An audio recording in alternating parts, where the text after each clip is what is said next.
Hi friends, welcome to your workshop, English Robin in watercolor. In this video, I'm going to show you how to create this watercolor illustration of a really sweet little English robin using 6 colors and only 3 brushes.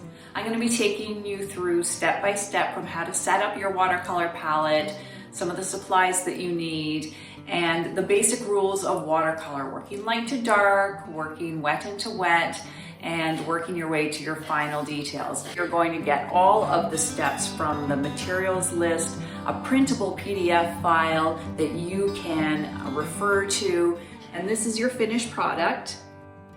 Of course, you can make it your own. The goal here is just to have fun and maybe learn a little bit more about watercolor. So head over to my website, www.crystalbashara.com.